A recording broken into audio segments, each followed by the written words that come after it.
Basically మీరు ఇక్కడ చూస్తే అతని సిరిల్ రాజ్ది ఈ వెబ్సైట్స్ అన్నీ కూడా అతను ఆపరేట్ చేస్తున్నాడు. ఇది అతని వెబ్సైట్స్ ఎక్స్టెన్షన్స్ ఏవైతే ఉన్నాయో డాక్యుమెంట్ ఇవన్నీ కూడా మనం ఇక్కడ చూడొచ్చు. నెక్స్ట్, దీంట్లో అతని admin panel of the website OneTamilBlasters.comది ఇక్కడ ఎవరెవరు ఉన్నారు ఏంటనేది ఇక్కడ మనం చూడొచ్చు. ఇక్కడ చూడండి 7169 గెస్ ఇంతమంది చూడడం.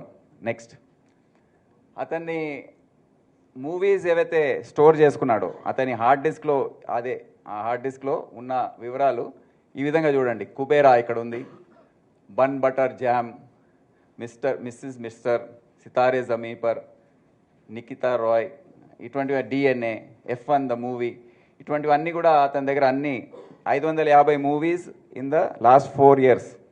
అంటే మీరు అనుకోవచ్చు ఈ సంవత్సరం రిలీజ్ అయిన మూవీస్ కూడా ఈ విధంగా పైరేట్ అవుతున్నాయి. నెక్స్ట్, వాళ్ళ చాట్స్ ఈ విధంగా ఉన్నాయి. ఇప్పుడు గ్రూప్స్ ఉన్నాయి ఇక్కడ.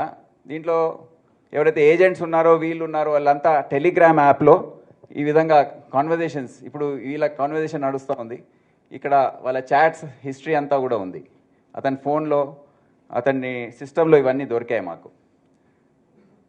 నెక్స్ట్, సో ఇప్పుడు అర్సలన్ ఖాన్ వీళ్ళంతా కూడా దీంట్లో ఉన్నారు.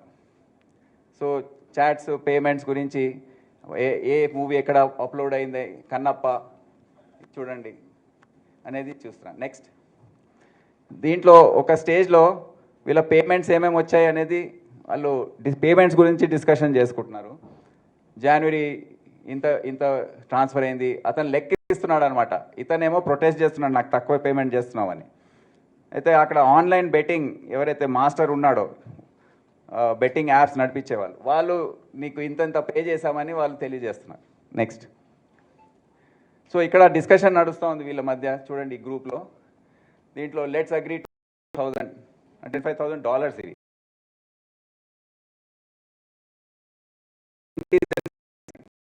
నాకు ఈ సరిపోవట్లేదు, నేను చేసే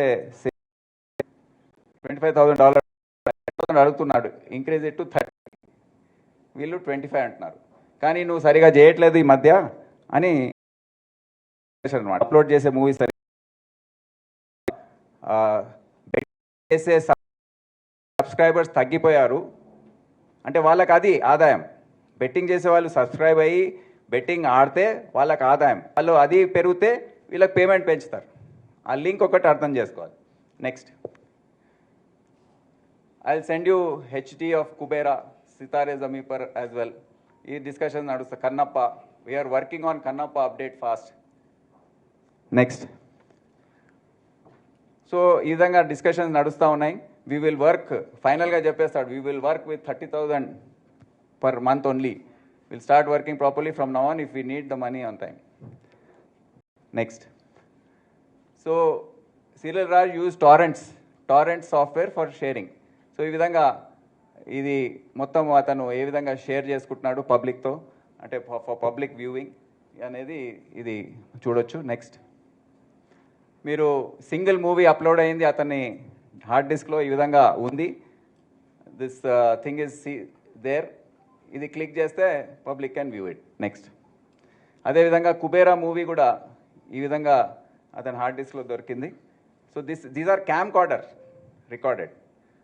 నెక్స్ట్, హరిహర వీరలు, ఇది కూడా OneTamilBlaster.wine వెబ్సైట్లో ఈ విధంగా ఉంది, రెడీ ఫర్ వ్యూయింగ్.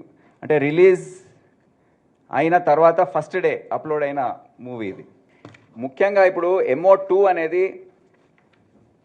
అది చాలా డేంజరస్ అనుకోండి, ఎవరికి తెలియని విషయము. ఇప్పటివరకు చాలా ఎఫెక్ట్ అయ్యేది అదేంటంటే సర్వర్స్ ఏవైతే ఉన్నాయో, ఇప్పుడు ముఖ్యంగా ఇక్కడ తెలుగు ఫిల్మ్ ఇండస్ట్రీ వాళ్ళ మూవీస్ అన్నీ కూడా 2 సంస్థల దగ్గర ఏవైతే ఉన్నాయో వాళ్ళ దగ్గర వాళ్ళు మొత్తం ప్రొడ్యూస్ అయిన తర్వాత ఫైనల్ మూవీ ఏదైతే కాపీ ఉంటుందో UFO అండ్ క్యూబ్, ఈ 2 ఉన్నాయి వాళ్ళ దగ్గర. అంటే వాళ్ళు కూడా సేఫ్ అనుకున్నారు, కానీ వీళ్ళు ఏ లెవెల్లో ఆపరేట్ చేస్తున్నారంటే వాళ్ళకి తెలియకుండానే మూవీ అక్కడ నుండి హ్యాక్ అయ్యి హ్యాక్ చేసేసి వాళ్ళు మూవీ పైరసీ చేస్తున్నారు. సో ఇప్పుడు ఈ దీంట్లో ఏమైందంటే ఎప్పుడైతే జానా కిరణ్ కుమార్ ఆ కేసులో దొరికాడో అతని పేమెంట్ క్రిప్టో పేమెంట్ ఏదైతే జరిగిందో దాని అనాలిసిస్ చేస్తే మాకు బైబిట్ వాలెట్ ద్వారా అతనికి పేమెంట్ అయిందని తెలిసింది. ఈ బైబిట్ వాలెట్ అస్మిత్ సింగ్ అని పూనాకు చెందినవాడు. సో అతన్ని మా టీం వెళ్ళి అదుపులో తీసుకుంది. అతను అక్కడ క్రిప్టో ట్రేడర్. ఆయన ఏం చేస్తాడంటే ఈ క్రిప్టో కరెన్సీని యుఎస్ డాలర్స్లోకి కన్వర్ట్ చేసే ట్రేడర్ ఇతను. సో అతను టెలిగ్రామ్ యూజర్ ఐడి క్యూటీరియో అని ఒకటి వాడుతున్నాడు. అది ఎవరికి అంటే ఆ లింక్ ఎట్లా వచ్చిందంటే ఈ క్యూటీరియో అనే టెలిగ్రామ్ యూజర్ ఐడి ఎవరిది అనేది దర్యాప్తు చేస్తే అది ఒక అశ్విని కుమార్ రెసిడెంట్ ఆఫ్ పట్నాద్ అని తేలింది. దాని తర్వాత మా టీం అక్కడ వెళ్ళింది. అతను అక్కడ పట్నాలో ఒక చిన్న ఇంట్లో ఫ్యామిలీతో 22-year-old పర్సన్ ఇతను అదే 12th ఇంటర్మీడియట్ ఎడ్యుకేటెడ్. కానీ అతని కెపాసిటీ చూస్తే మనం ఎవరైనా ఆశ్చర్యపోతాం. అతన్ని అదుపులో తీసుకోవడం జరిగింది. కానీ అతను ఎన్ని జాగ్రత్తలు అంటే ఇంటి చుట్టూ 22 కెమెరాలు పెట్టాడు, మా సీసీటీవీస్ పెట్టి మా టీం వెళ్తూ ఉంటే మొత్తం అతన్ని అట్లా అనుమానం వచ్చి ఆయన ఫోన్లో ఉన్న డేటా అంతా కూడా వైపౌట్ చేశాడు. కానీ లక్కీలీ ఈ హార్డ్ డిస్క్ చేయలేకపోయాడు మేము ఎంటర్ కాకముందు, మా టీం ఎంటర్ కాకముందు. దాంట్లో దొరికిన వివరాలు ఇవి. ఇంకా ఫోన్లో ఉంటే ఫోన్ వివరాలు దొరికితే ఇంకా ఏం జరిగేదో మాకు తెలియదు. అంటే ఇంకా వివరాలు ఇంకా విప్లవాత్మకమైన వివరాలు మాకు తెలిసేది. కానీ దీంతోనే మాకు మొత్తం ఈ కుట్ర అంతా అర్థమైంది. అతను డిజిటల్ ఇండియా మొత్తం ఈ రెండు ఇక్కడే కాదు మొత్తం భారతదేశంలో డిజిటల్ మీడియా హౌసెస్ సర్వర్స్ని హ్యాక్ చేసే సత్తా అతనికి ఉంది.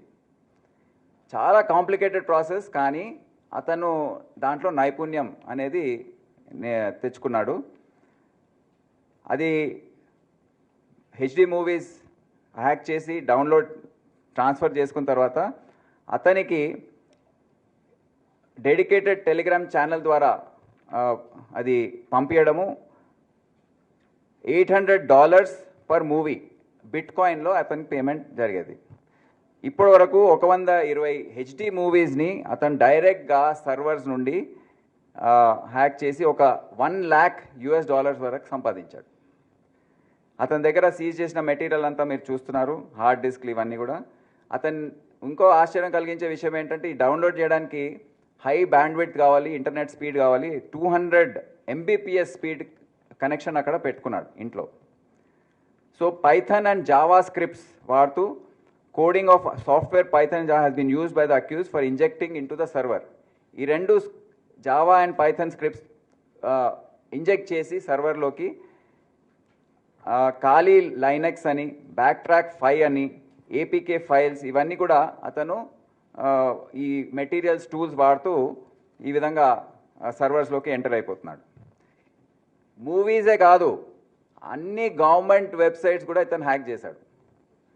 ఆ మధ్య మీకు తెలుసా తెలంగాణ వెబ్సైట్స్ అన్నీ కూడా డౌన్ అయ్యాయి. సో ఇటువంటి వారిదే మా తెలంగాణ పోలీస్ సంబంధించిన వెబ్సైట్స్ అన్నీ ఇతని వల్ల కాలేదు, కానీ ఇటువంటి ఇంకా హ్యాకర్స్ ఉన్నట్టున్నారు. ఇతను government of India, government of Bihar, Jharkhand అన్ని వెబ్సైట్స్ హ్యాక్ చేసి అన్ని డీటెయిల్స్, అక్కడ ఉన్న ఎంప్లాయీస్ వాళ్ళ జీతాలు, ఈ సర్వర్ కంపెనీ ఇప్పుడు ఈ ఈ డిజిటల్ మీడియా కంపెనీస్ అయితే వాళ్ళ జీతాలు వివరాలు అన్నీ అతని దగ్గర ఉన్నాయి టోటల్. ఆ రోజు చూపిస్తే కూడా వాళ్ళు చాలా ఆశ్చర్యపోయారు.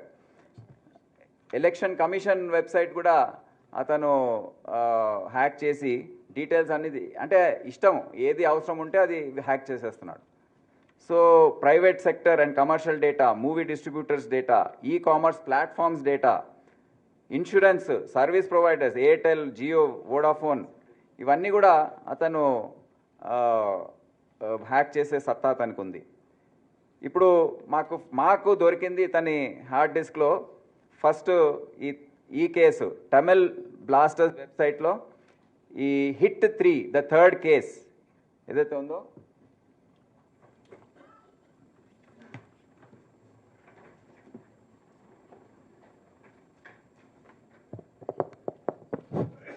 ఇది లైట్స్ ఆఫ్ చేయండి.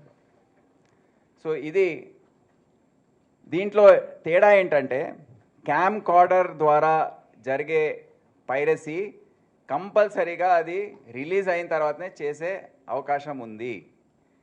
కానీ ఈ హెచ్డి సర్వర్ నుండి హ్యాక్ చేసి పైరసీ చేసే మూవీ రిలీజ్ కాకముందే లీక్ అయ్యే అవకాశం ఉంది. అయ్యాయి కూడా. ఈ మూవీ ఆ రోజు రిలీజ్ కాకముందు ఉదయం 6 గంటలకు అతను అప్లోడ్ చేశాడు. Exactly maybe 18 hours before proposed release. So అందరు షాక్ అయిపోయారు. అరే మూవీ అది కూడా క్యామ్ కార్డర్ మూవీది క్వాలిటీ కొద్దిగా తక్కువ ఉంటుంది. ఇది హెచ్డి డైరెక్ట్ ఏదైతే ఒరిజినల్ క్వాలిటీ ఉందో అదే ఉంటుంది ఇది. సో అందరు షాక్ అయిపోయారు, ఏంటిది ఎట్లా ఈ విధంగా అయితే హౌ టు డూ దిస్ అని. So he is doing like this. ఇది ఎవరికి అసలు అంతు చిక్కలేదు. అప్పుడు ఏ విధంగా జరిగి how is it going out అందరి మీద అనుమానం అనమాట.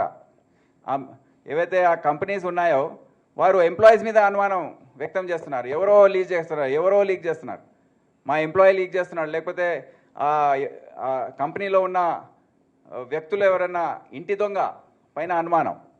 ఇంటి దొంగ కాదు ఇది, పట్నాలో కూర్చున్నాడు. అక్కడ నుండి కూర్చొని అతను ఎంటర్ అయిపోయి అతను మొత్తం మూవీ లాగేస్తున్నాడు. నెక్స్ట్, సో ఇది థండేల్, గేమ్ చేంజర్, సంక్రాంతి, ఇటువంటివి కూడా అన్నీ were pirated from the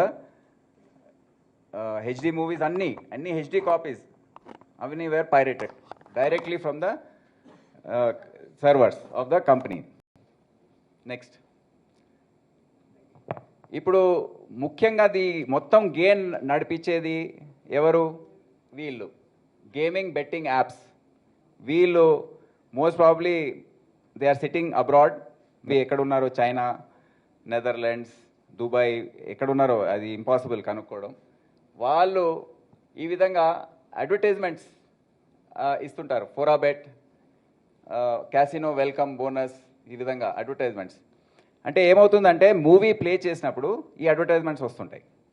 so ఎవరైతే మూవీస్ చూస్తున్నారో వాళ్ళు టెంప్ట్ అయ్యి దీంట్లోకి ఎంటర్ అవుతారు. So that is the entire strategy అనమాట. సో ఈ అడ్వర్టైజ్మెంట్స్ వచ్చినప్పుడు ఇది చూసి బెట్టింగ్, గేమింగ్ యాప్స్లోకి ఎంటర్ అయిపోయి గేమింగ్ స్టార్ట్ చేయడం. అందుకే ఎక్కువ మంది దీనికి అలవాటు పడుతున్నారు. ఈ మధ్య చాలా ఒక న్యూసెన్స్గా మారిపోయింది. చాలామంది వాళ్ళ ఎవరైతే సంపాదిస్తున్నారో జీతాలు, సేవింగ్స్ అన్నీ కూడా దీంట్లో పెట్టేస్తున్నారు. ఆ న్యూసెన్స్ పెరుగుతూ ఉంది. ఎందుకంటే ఆ మూవీ చూసేటప్పుడు యాడ్స్ వస్తాయి. యాడ్స్ రాగానే దాంట్లో క్లిక్ చేస్తారు, ఎంటర్ అయిపోతారు. Next, Pari match gaming betting apps. ఇది ఇంకో అంశం అనమాట.